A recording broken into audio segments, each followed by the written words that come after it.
Students, आज हम अपनी क्लास 10th का चैप्टर नंबर 2 एक्सरसाइज 2.1 करेंगे। इसके लिए जब भी आप कभी कोई एक्सरसाइज करते हैं तो उस एक्सरसाइज में हमारी कुछ एक डेफिनेशंस यूज होती हैं, परिभाषाएं यूज होती हैं, जिनको हमें समझना बहुत ज़रूरी होता है।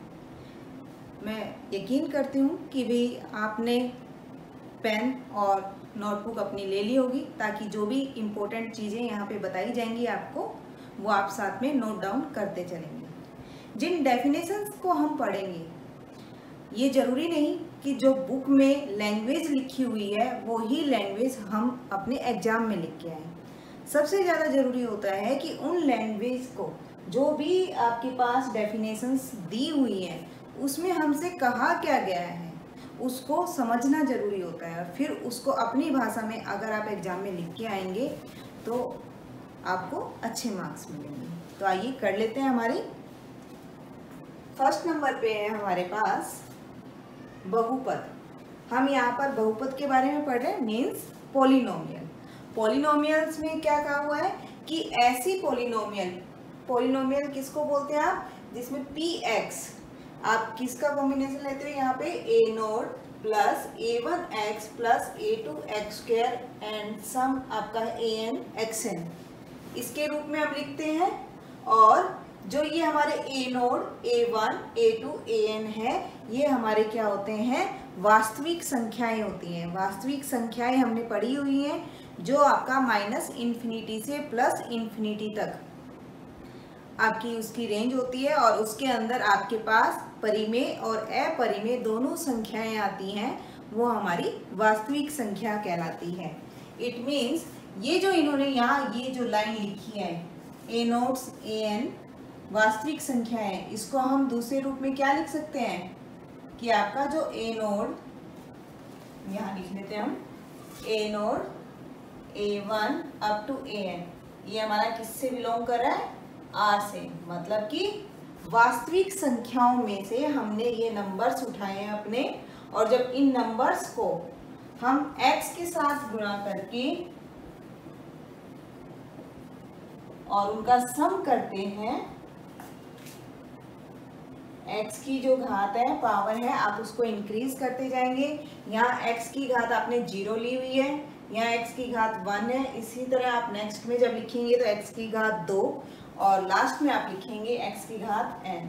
तो इन सभी को जब हम जोड़ते हैं तो वो हमारी बनती है px। इसके बाद है किसी भी बहुपद की जो घात होती है वो हमें कैसे पता चलती है। किसी भी बहुपद की घात मीन्स घात आपके पास पावर जो भी आपके पास मैक्सिमम पावर होगी किसकी, x की जो भी आपके पास मैक्सिमम सबसे ज़्यादा घात होगी, सबसे ज़्यादा पावर होगी, वो आपकी कहलाएगी यहाँ पे बहुपद की घात। तो अगर हम देखें तो इस बहुपद की घात कितनी आ रही है आपके पास, n। इसके बाद हमारे पास आता है पद हमारे क्या होते हैं, जो ये टर्म्स हम ले रहे हैं यहाँ पे, ये पद को टर्म्स बोलते हैं। ये जो हम ले रहे हैं मीन्स हमारे पास जो पद है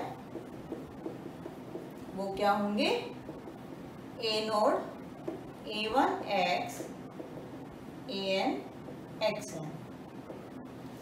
इसके बाद कांस्टेंट कोफिशिएंट, यानी कि गुणांक आपके कौन से हैं, इसमें जो x आपका है उसके साथ जो नंबर आप मल्टीप्लाई कर रहे हैं, गुणा कर रहे हैं, वो उसका x का क्या कहलाएगा, गुणांक कहलाता है। जैसे कि हम यहाँ देखें तो गुणांक में आप लिख सकते हो x के साथ कौन कौन से नंबर आपके गुणा हो रहे हैं, a0, a1, और इसी तरह आप आगे जाएंगे a2, a3, a4, और लास्ट में हम लिख रहे हैं यहाँ पे an। ये हमारे कहलाते हैं गुणांक। इसके बाद हमारे पास कुछ एक प्रकार आते हैं बहुपद के। पहला है आपका रैखिक बहुपद, मीन्स आपका लीनियर पॉलिनोमियल। रैखिक बहुपद में हमें क्या मिलता है कि जो भी आपके पास पॉलिनोमियल है उसकी जो सबसे बड़ी घात है आपके पास वो क्या होनी चाहिए, 1 होनी चाहिए। मीन्स अगर मैं इसको ये लिख दूं ax प्लस बी, तो यहाँ जो x की घात है वो हमारी कितनी आ रही है, 1। तो ये हमारी जो बहुपद आया है इसको हम बोलेंगे रैखिक बहुपद। यहाँ हमने डेफिनेशंस भी लिखी हुई है, आप जब इनको नोट करेंगे तो वीडियो स्टॉप करके आप इनको नोट कर सकते हैं। हमने यहाँ क्या लिखा, बहुपद का घातांक जो घात है वो क्या होनी चाहिए, 1। तो हम उसको बोलते हैं रैखिक बहुपद, जिसमें a और b हम क्या लेके चल रहे हैं, हमारी वास्तविक संख्याएं। तो ये आपकी इसकी डेफिनेशन हो गई। नेक्स्ट इसमें हम सेकंड अगर हम अपना प्रकार देखें तो वो होती है हमारी द्विघात बहुपद, यानी कि क्वाड्रेटिक पॉलिनोमियल। द्विघात बहुपद में क्या होता है, नाम से आपको पता चल रहा है, द्वि यानी कि 2 और घात मीन्स पावर। जो जिस बहुपद की घात 2 हो वो आपका द्विघात बहुपद है। तो आप देख लेंगे इसमें हम कैसे लिखेंगे, ax² plus bx plus c। तो यहाँ जो x की सबसे बड़ी घात है हमारी कितनी आ रही है, 2। तो ये जो है समीकरण बहुपद हमारी क्या कहलाएगी, द्विघात बहुपद, जहाँ पर a b c आपके इन्होंने बताए थे रियल नंबर से लिए हुए। ये सभी जो थे हमारे ये रियल नंबर से हमने लिए थे। इसके बाद हमारे पास आता है त्रिघात बहुपद। त्रिघात मीन्स 3 मीन्स 3, घात मीन्स पावर, यानी कि जिस बहुपद की जो घात है वो 3 हो जाए तो हम उसको बोलते हैं त्रिघात बहुपद। त्रिघात बहुपद। तो इसके लिए हम लिख देंगे ax की 3, bx की 2, cx प्लस d। तो यहाँ पर सबसे बड़ी घात हमारे पास आ रही है 3, और abc आपको पता है a b c d ये कहाँ से लेंगे हम, वास्तविक संख्याओं से। तो हमारे पास ये हो गई हमारी त्रिघात बहुपद, यानी कि क्यूबिक पॉलिनोमियल। नेक्स्ट हमारा आता है चतुर्थ घात बहुपद। चतुर्थ मीन्स 4, चतुर्थ घात 4 जिसकी घात हो ऐसी पॉलिनोमियल हमें लेनी है। तो आपके पास आप लिख सकते हैं चतुर्थ घात में, चतुर्थ घात बहुपद। तो इसमें आपको घात कितनी लेनी है, 4, यानी कि इस तरीके की जो आपको बहुपद मिलेगी वो आपकी कहलाएगी, जहां पर आपके पास है a b c d e r से लिए हुए हैं, और सबसे बड़ी घात हमारी क्या आ रही है यहाँ पे, 4। तो इसलिए हम इसको बोल रहे हैं चतुर्थ घात, यानी कि जिसकी घात 4 हो ऐसी बहुपद। इसको हम बोलते हैं बाइक्वाड्रेटिक पॉलिनोमियल। नेक्स्ट आपके पास है, यहाँ पर हम नेक्स्ट करेंगे बहुपद का मान। बहुपद का मान क्या होता है,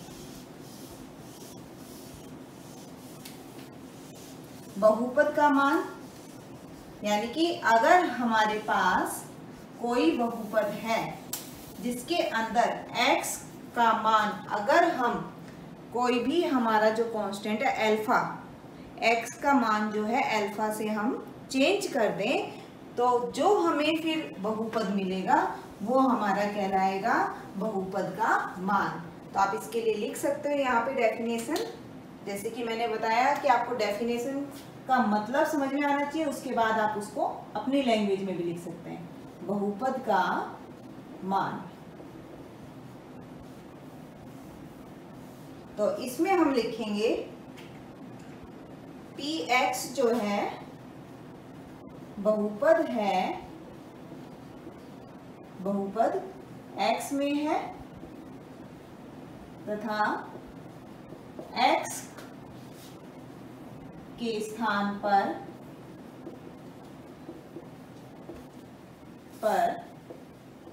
अल्फा, अल्फा क्या है आपका, कोई भी आपका रियल नंबर वास्तविक संख्या है, अल्फा रखने पर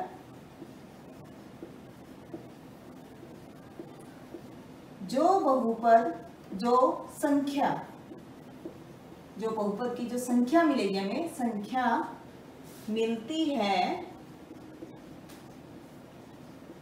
वह बहुपद का मान होती है, बहुपद का मान होती है या फिर कहलाती है।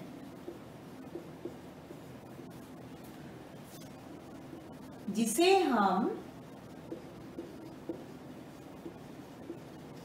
पी अल्फा, क्योंकि हमने x की जगह पे क्या रखा था, x के स्थान पर अल्फा, तो अब हमारे पास बहुपद कैसे बन जाएगी, पी अल्फा, जिसे हम पी अल्फा से निरूपित करते हैं, पी अल्फा से हम उसको दिखाते हैं।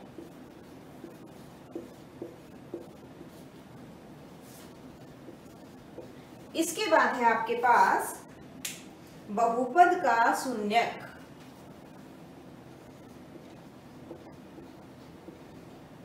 बहुपद का शून्यक, ये क्या होता है हमारा, जब हमें बहुपद दी हुई होती है तो उसमें x के स्थान पर अल्फा रखने के बाद अगर हमारा बहुपद जो है उसका जो मान है 0 आ जाए तो वो हमारे क्या बन जाएंगे, x की जगह जो हमने अल्फा रखा है वो अल्फा हमारा क्या बन जाएगा, उसका शून्यक बन जाता है। तो हम लिख देते हैं यहाँ px बहुपद x में है तथा x के स्थान पर अल्फा रखने पर हमारी बहुपद या रखने पर बहुपद का मान 0 आ जाए, 0 आ जाए,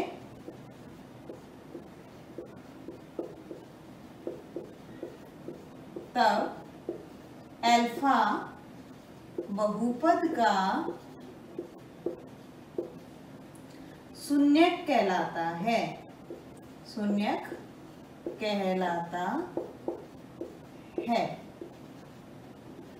जैसे कि हमें लिख देते हैं, हमने जो लाइन लिखी उसका मतलब क्या हुआ कि बहुपद के अंदर x के प्लेस पे अगर मैं ये अल्फा कोई भी नंबर, कोई भी वास्तविक संख्या रखती हूँ और ये बहुपद वहां पे हमें उस वास्तविक संख्या पर 0 दे दे तो वो हमारा क्या कहलाएगा, उस बहुपद का शून्यक। जैसे कि अगर मैं यहाँ रखूं, मान लीजिए मैंने यहाँ पर लिया है बहुपद x प्लस में 3, अगर मैं x के प्लेस पर -3 लिखूं, ये हम कोई भी एग्जाम्पल लेके चल रहे हैं, x के जगह पर अगर मैं -3 रखती हूं तो देख लेते हैं हमें क्या मिलता है, -3 + 3 बराबर में 0। तो -3 रखने पर हमें यहाँ पे क्या मिला, 0। तो इसका मतलब -3 इसका क्या होगा, बहुपद का शून्यक होगा। -3 बहुपद का शून्यक है। इसके बाद हमारी जो एक्सरसाइज है 2.1 में आपको कुछ एक ग्राफ दिए हुए हैं और अब आपको ग्राफ के थ्रू बताना है कि आपके हर एक ग्राफ में कितने शून्यक हैं, उनकी हमें संख्या ज्ञात करनी है। तो देखते हैं कि ग्राफ के थ्रू हम शून्यक कैसे फाइंड करते हैं।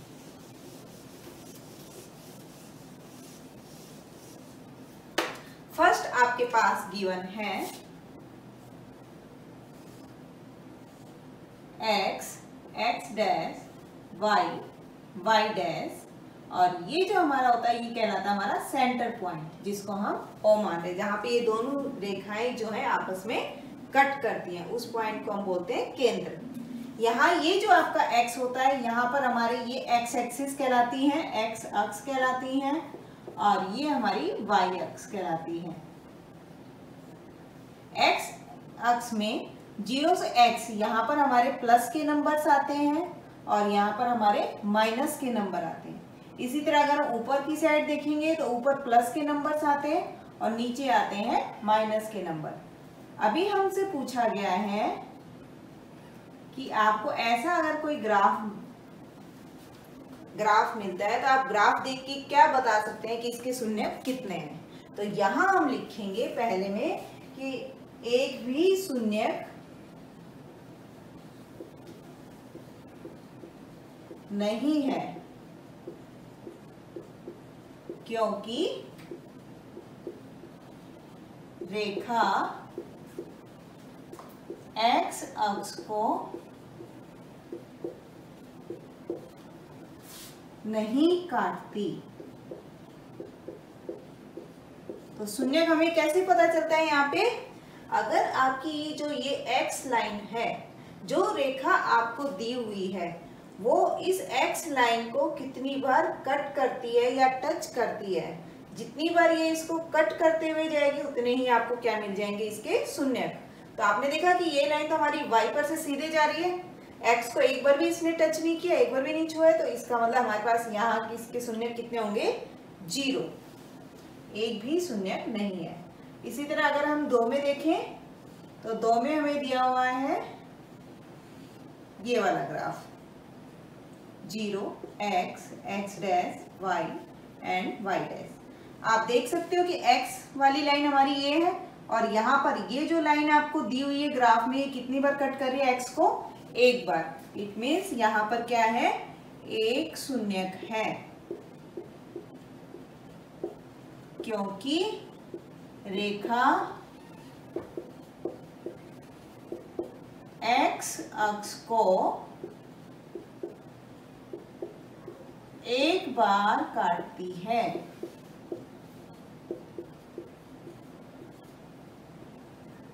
इसके बाद तीसरे नंबर पे आपको दिया हुआ है यहाँ पे ये वाला graph x x dash y y dash 0। ये हमारी x अक्ष है, तो इस अक्ष को कितनी बार काटा इस लाइन ने? 1 point, 2 point and 3 point. Means हमें यहाँ कितने मिले शून्यक? 3 शून्यक हैं, क्योंकि रेखा x अक्ष को 3 बार काटती है। इसके बाद हमारे पास चौथे में क्या दिया हुआ है? आप चौथे का ग्राफ बनाएंगे और आप समझ गए होंगे कि चौथे, पांचवें और छठे में अब हमें कितने शून्यक मिलने वाले हैं। तो आप देख लीजिए कि आपने जो सोचा है वो सही है या नहीं है। हम चौथे का ग्राफ बना रहे हैं। y y dash x x dash 0 और यहाँ आपके पास दिया हुआ है ये वाली लाइन। आपको x अक्ष पे जो लाइन काटती है उसके पॉइंट्स देखने होते हैं। तो यहाँ कितने पॉइंट्स मिल रहे हैं हमें? 2। तो इसका मतलब यहाँ पर शून्य कितने हुए? 2 शून्यक हैं, क्योंकि रेखा x अक्ष को 2 बार काटती है। इसके बाद हमारा जो 5वां सवाल है उसमें हमें जो ग्राफ दिया हुआ है वो है ये वाला आपका x x dash y y dash and 0। तो x लाइन पे देखिए आपको कितनी बार पॉइंट्स मिल रहे हैं? टच कर रही है या कट कर रही है आपकी? 1 2 3 एंड 4। इट मीन्स 4 शून्यक हैं। px के कितने शून्यक है? 4 है हमारे पास, क्योंकि रेखा x अक्ष को 4 बार काटती है।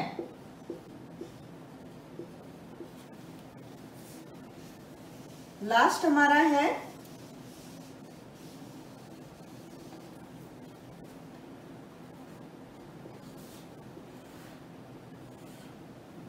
इसमें आपके पास जो ग्राफ दिया हुआ है वो ऐसे दिया हुआ है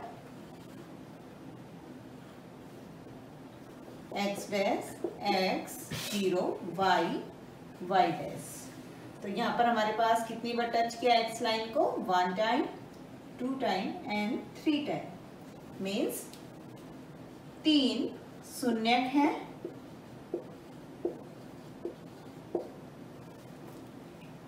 आप यहाँ 4 बार काटती है या फिर आप वर्ड यूज कर सकते हैं प्रतिच्छेद करती है,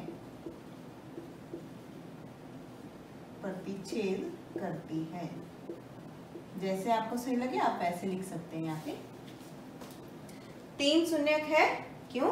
क्योंकि हमारी जो लाइन है यहाँ पर वो इन बिंदुओं को क्या कर रही है, प्रतिच्छेद कर रही है, टच कर रही है आपकी इन 3 बिंदुओं पर, तो आप वही यहाँ पर लिखेंगे।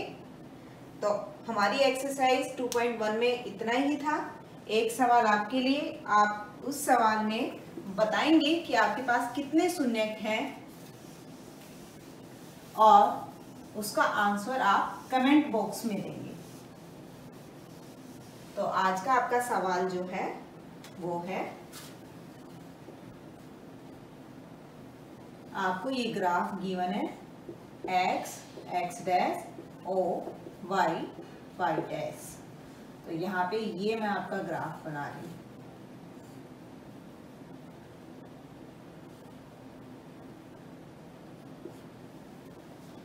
यहाँ पर आपको बताना है शून्यकों की संख्या।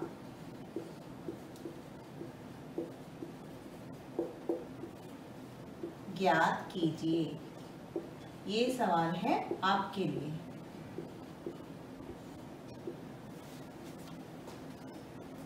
Thank you. अगर आपको ये वीडियो पसंद आई तो इसे लाइक, शेयर और सब्सक्राइब करें। साथ में बेल आइकन को प्रेस करना ना भूलें ताकि इस तरह की इंटरेस्टिंग वीडियोस का नोटिफिकेशन आपको मिलता रहे।